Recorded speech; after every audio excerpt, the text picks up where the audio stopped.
বন্ধুসকল আজি ৰংপুৰ মেলা মাঘৰ 1 তাৰিখ আৰু জানেই ৰংপুৰ মেলা ৰংঘৰ বাকৰিত কিদৰে সুন্দৰকৈ উদযাপন কৰা হয় আৰু আমি দেখাইছো এয়া ৰংঘৰৰ পৰিৱেশ আৰু ৰংঘৰ পৰিৱেশ বৰ্তমান চাওক লোকে লোকাৰণ্য হৈ পৰিছে আৰু এইফালে চাওক পৰম্পৰাগত যিসমূহ খেল ধেমালি এই খেল ধেমালি আয়োজন কৰা হৈছে এয়া আপুনি দেখিবলৈ পাব তাত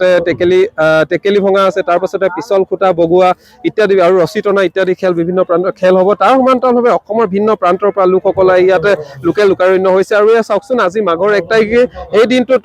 ৰংঘৰটো কেনেকুৱা দেখাইছে বাৰু চাওকচোন ইমান সুন্দৰ লাগিছে ৰংঘৰটো আৰু ৰংঘৰৰ বৰ্তমান বেৰ মহোৎসৱ সেই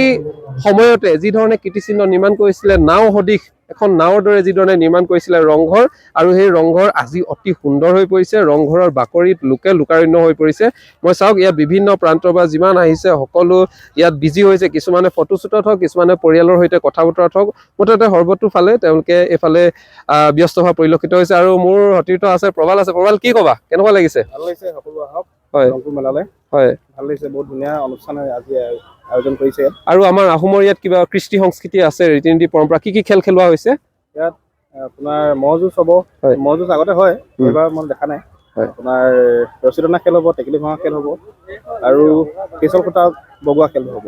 ঠিক আছে এয়া আমি প্ৰবালৰ পৰা জানিবলৈ চেষ্টা কৰিলো আৰু সতীৰ্থৰ সৈতে আমি আহিছো আৰু এই ৰংঘৰৰ পৰিৱেশ দেখাইছো চাওকচোন ইমান মানুহ আহিছে আৰু আপোনালোক যদি ৰংঘৰলৈ পূৰ্বতে আহিছে তেনেহ'লে জনাব আৰু এই 1 মাঘৰ দিনটোত যদি আপোনালোক আহিছে তেনেহ'লে আকৌ জনাবলৈ নাপাহৰিব কাৰণ এতিয়া আমি ৰংঘৰৰ বাকৰি দেখাইছো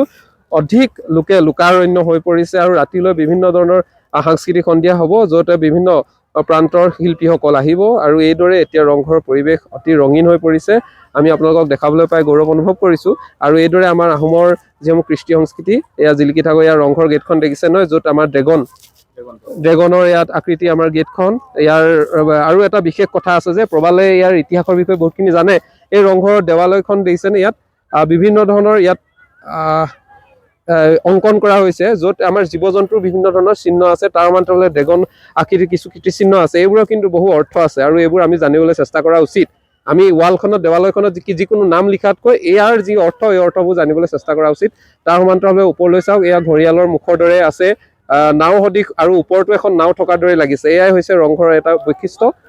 এয়াই পৰিৱেশ দেখাবলৈ চেষ্টা কৰিলোঁ বিহুৰ দিনটোত মাঘৰ 1 তাৰিখ যিহেতু আৰু এই দিনটোত আজি কেৱল ৰংঘৰ বাকৰিয়ে নহয় কাৰেঙৰ বাকৰিতো অজস্ৰ লোকৰ সময় হোৱা পৰিলক্ষিত হয় এয়া আমি আগলৈ দেখাবলৈ চেষ্টা কৰিম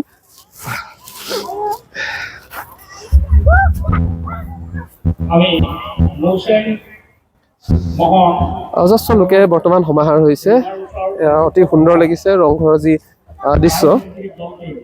এয়াই হৈছে ৰংঘৰ আৰু আগলৈ যাম কি খেল হৈছে দেখাম আপোনালোকক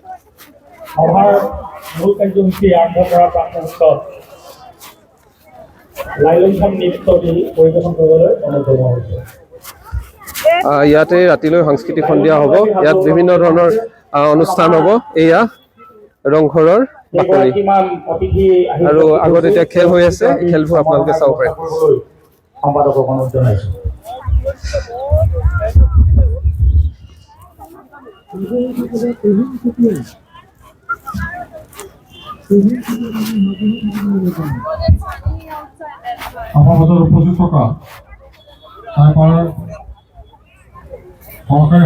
টেকেলি ভঙা খেল হৈ আছে বন্ধুসকল এয়াই হৈছে ৰংঘৰৰ বাকৰিৰ সৌন্দৰ্য আপোনালোকক দেখাবলৈ চেষ্টা কৰিলোঁ যদিও আপোনালোক অহা নাই আহিব পাৰে ধন্যবাদ